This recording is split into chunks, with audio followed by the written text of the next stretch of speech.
Bruce and Leta founded the Marriage and Family Initiative in 2017. Then I'm going to go to the bottom of their bio because I think this is a huge qualification.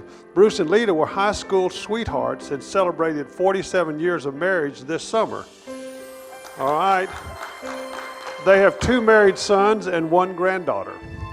In 2017, they formed and founded the Marriage and Family Initiative in order to have a community-wide impact on marriage enrichment.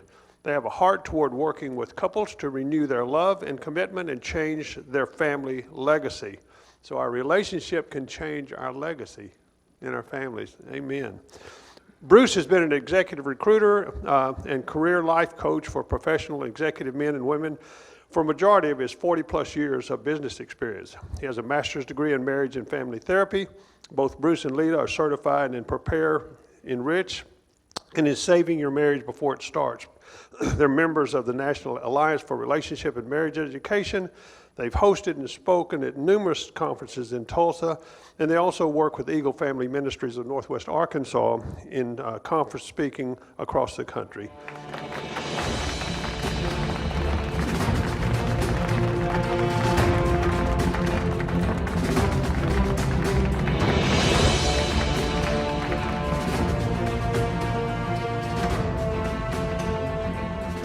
Been working in the marriage space for about 15 years now. We started, our kids graduated high school. They were really involved and in all kinds of sports and everything, and then we took a year to veg out and just kind of relax.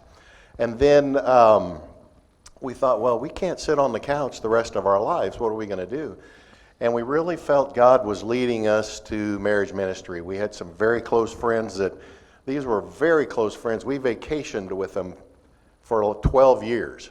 And they ended up getting a divorce after 37 years of marriage. And we had another couple in our Sunday school class. We attend First Baptist in Broken Arrow. And they ended up separating. And Leta talked with the wife. I talked with the husband. Just kind of just being there for them and talking them through things. And supporting them, and they ended up getting back together, and they're still together today, so that's exciting. But we felt that kind of led us to God wanting us to be involved in marriage ministries, and so we started about 15 years ago working with Eagle Family Ministries, as Steve said, over in Northwest Arkansas, and we do conferences with them.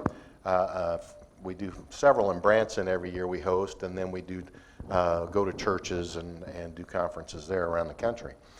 But we really wanted to do something more here in Tulsa, and we had a donor that in 2017 said, I want you to, emphasize the Tulsa market, and so we started Marriage and Family Initiative. He'd been after us for a couple of years to do that. And so we are really excited to get it going. How many of you know that it takes a lot of work to get a 501c3 put in place, man? Yeah. So anyways, I'll let Leta just share a little bit about us, and then we'll move on here. Yeah, I was just going to share a little bit about kind of our background. I grew up on a dairy farm in Hiwassee, Arkansas, which is now part of Gravette, Arkansas, which is in the northwest corner. It's between Siloam Springs and Bentonville, Arkansas, home of Walmart. I'm sure everybody's heard of that. I was born and raised there. My parents were born and raised there. So I was a pure country girl and was related to just about everybody in the whole town. When Bruce was born in Bitburg, Germany, on an Air Force base, his dad was in the Air Force, and they ended up living in San Jose, California. So he grew up there until he was 14 years old. So he was the city boy. And so his parents wanted to get out of the big city and back to the country. His dad was born in Blanchard and his mom was from St. Louis. So they moved to a chicken farm in Maysville, Arkansas. We raised 125,000 chickens at a time. And we had about 40 head of cattle. And I came from the city, and the only cow I had ever seen or chicken was at the zoo or at the little farmer's deal that was down the road. So Chickens aren't in zoos. well, that's what I knew about chickens. I don't know. Anyways, so it was quite a cultural shock. And I met her, and everything changed, right? So we started going to school when we were 14 in ninth grade. And then when we were juniors in high school, I finally gave up on him asking me out. He used to haul my parents' hay. And I remember my mom coming to the house one day from the barn, and she goes, "Why don't you go out with that nice Bruce Wilbanks? He's such a nice young man." And I said, "Well, I'm working on that." So I invited him to a church hayride. You guys are probably, you know what hayrides are like. They don't have them much anymore, but back then those were fun things to do. And so we went to the hayride, and we then started dating our junior and senior year. We got married right out of high school. When our kids turned 18, I remember we looked at each other and were like, no way could they get married at 18. No wonder our parents were so concerned about us. So, but we got married at 18 in August, and then he started school at Southwest Baptist College in Bolivar, Missouri a week later.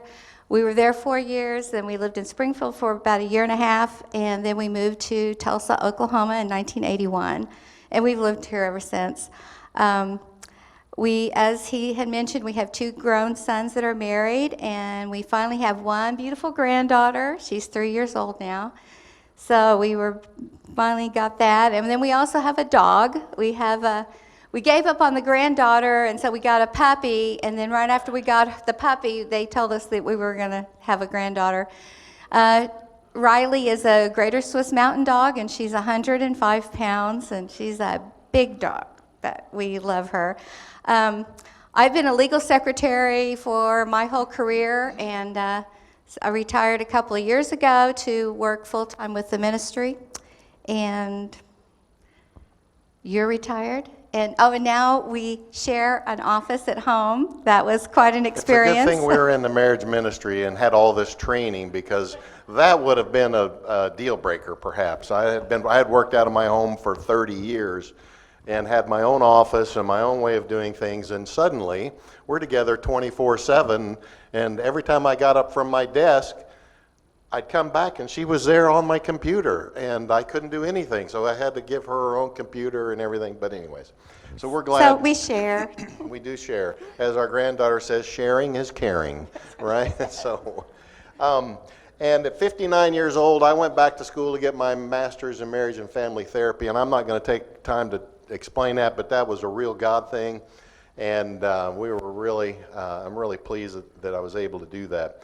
So I can actually give you advice that I think I know what I'm talking about. I may not really, but I've got a master's degree, so anyways. So why are we doing this? I'm going to share just a brief video here to kind of explain why we are involved in marriage ministry.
And that is true. Marriage matters.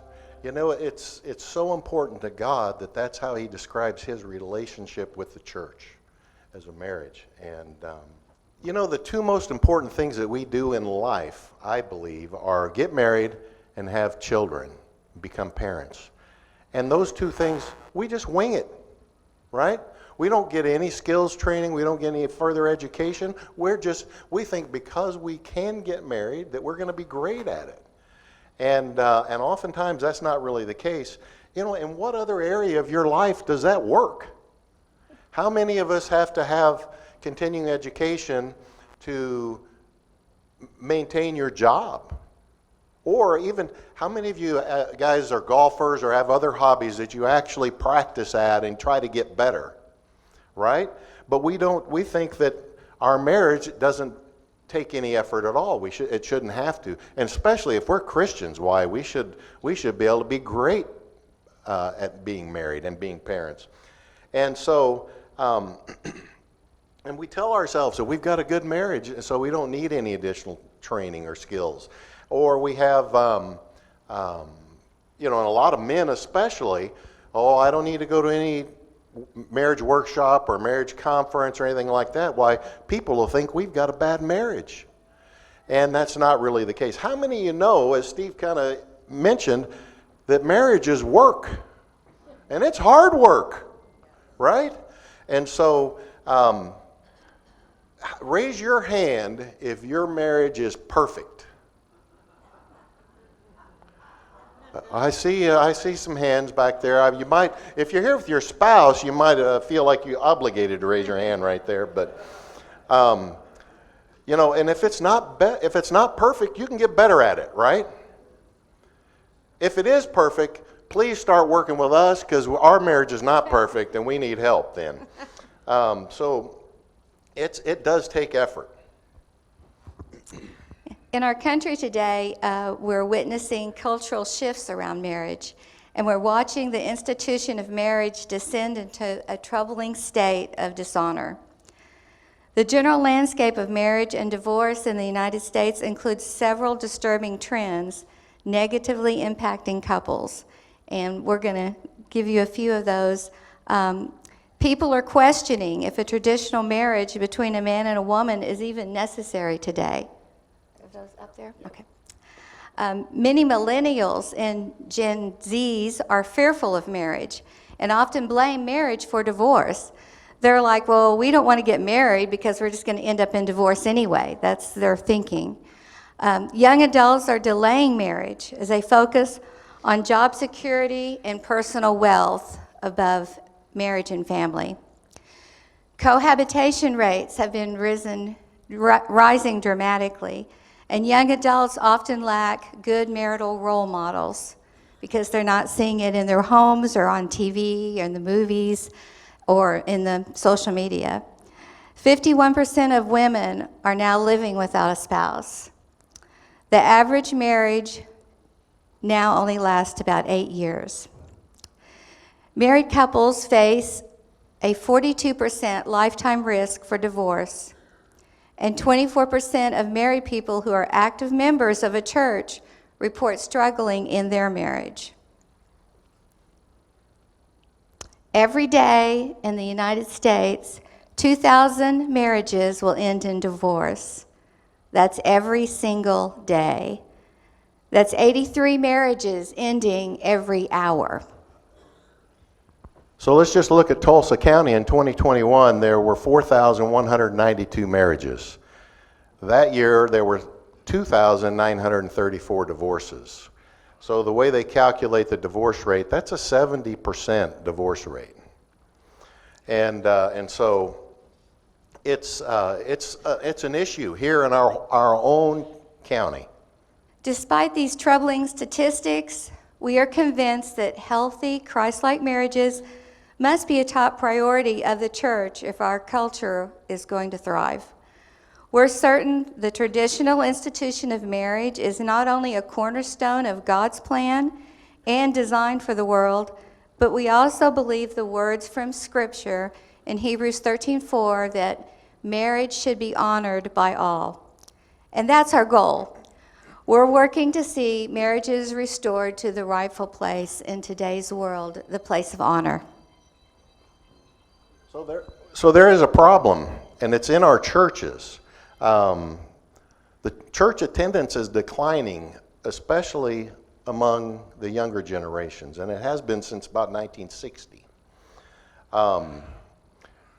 Research shows that nearly the entire decline of Christianity in America since 1960 can be explained by the collapse in marital and relationship health.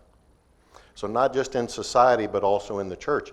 And since 1960, there's nearly a parallel relationship between the rise of children in unmarried homes and the rise of religious non-affiliations. So these kids that are growing up in unmarried homes are not affiliating with the church.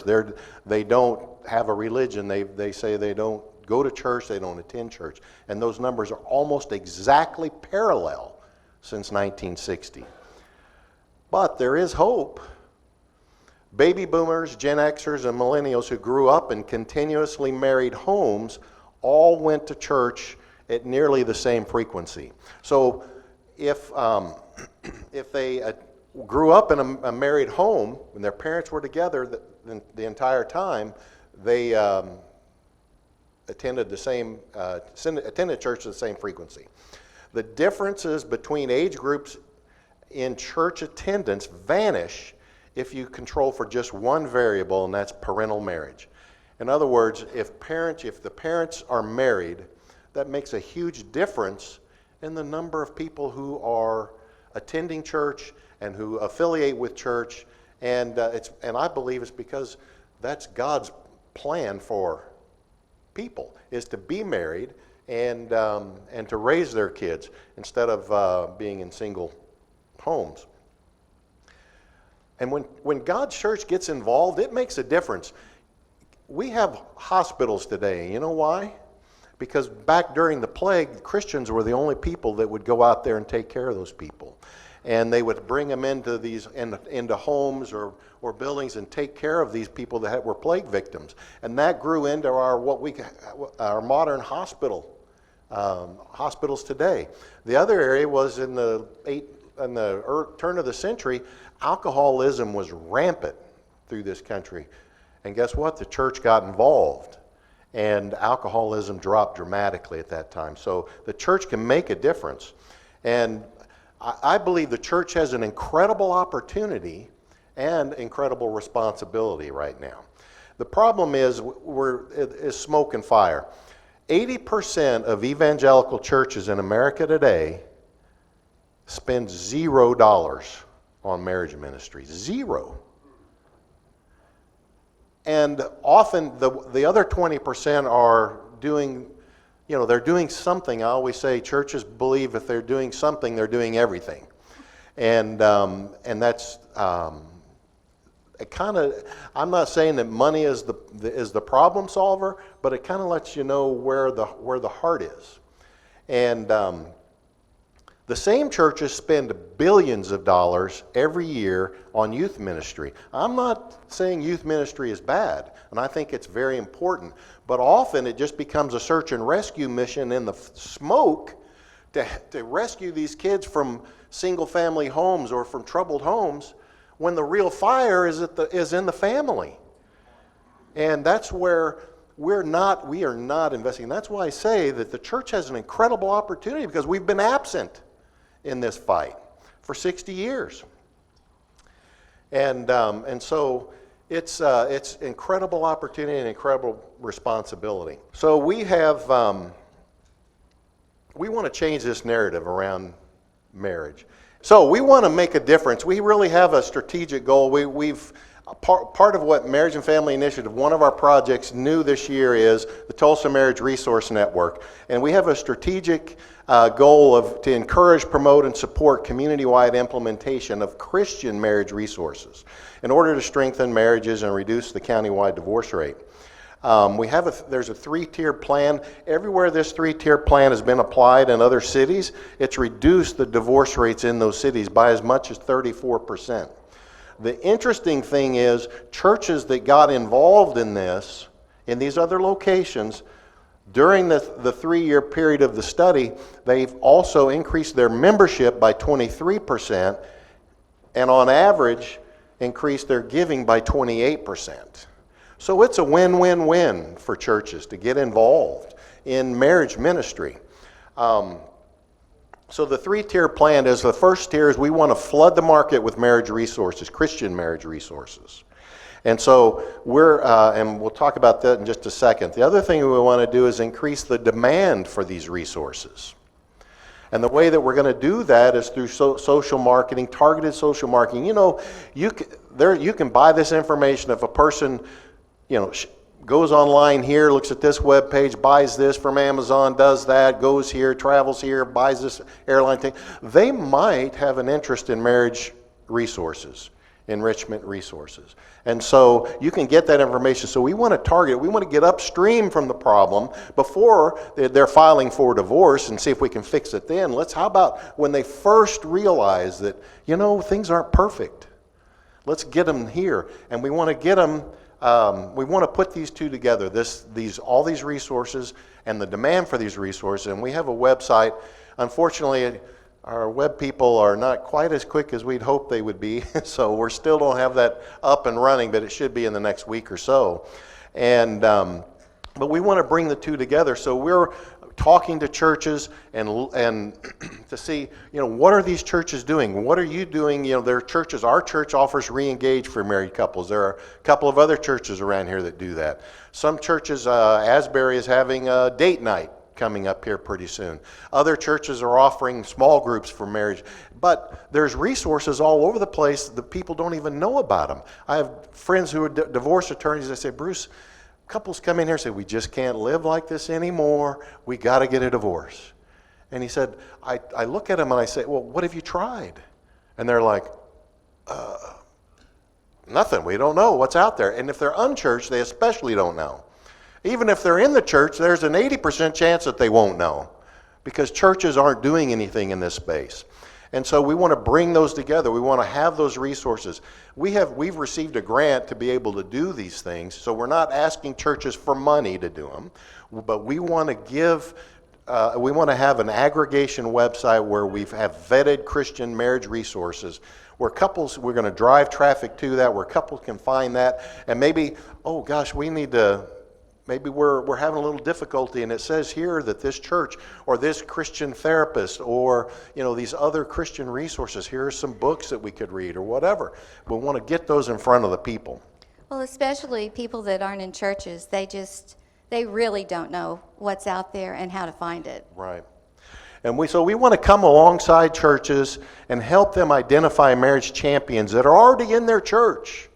There are people in their church, couples in their church that care about marriages, that want to do something, and often they just don't know what to do. And that's what a lot of churches actually, they don't do anything at all because they don't know what to do, or they're just overwhelmed with all of the resources. If they've ever checked into it, well, there's this book and this DVD series and this program and this one.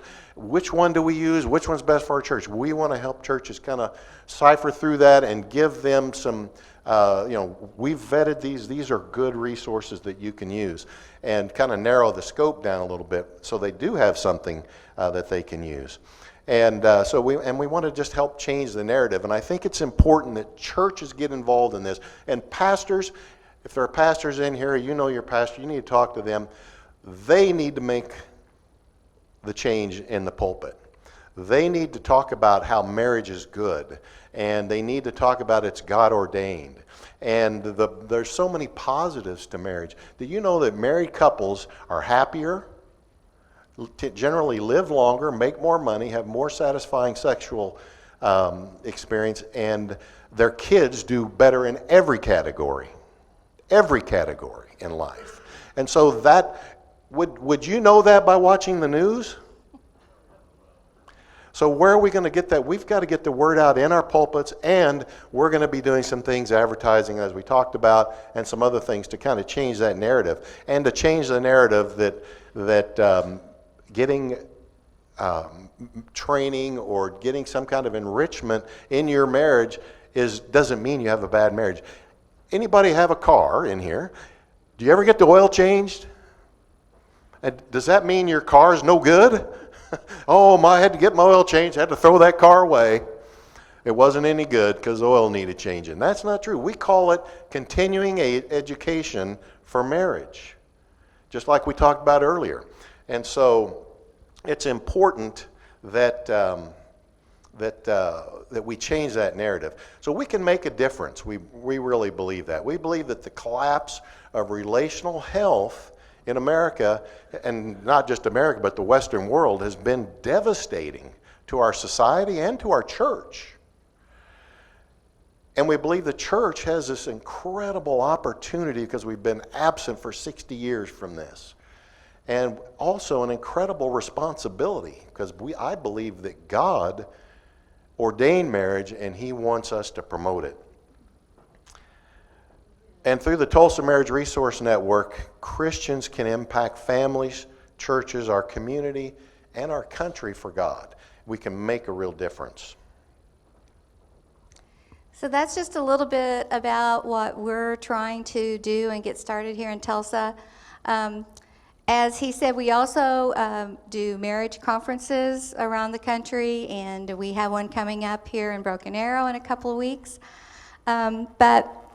So, we could have shared all of that information, but if you guys want to know that, you just have to come to our conference.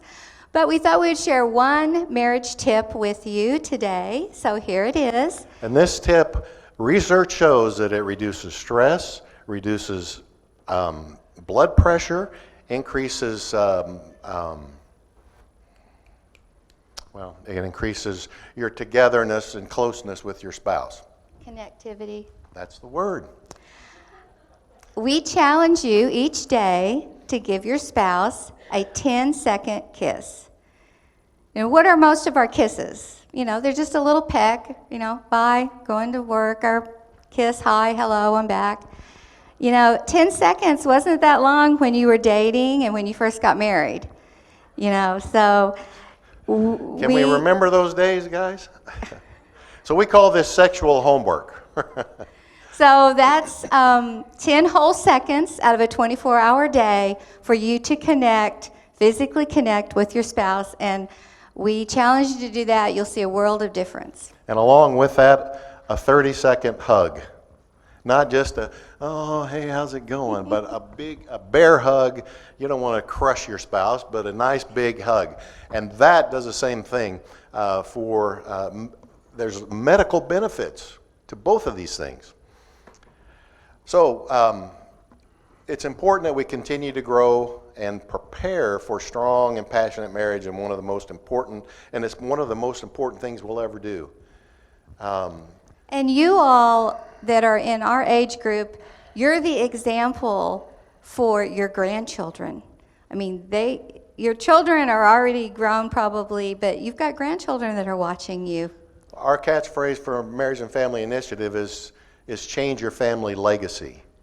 We know what divorce does to your family, but changing that, if we can help couples stay together, it can change your family legacy. It will affect your kids and your grandkids and your great-grandkids. So it's important to do that. And so, like Leta said, I want to thank you for being here today. Thank you.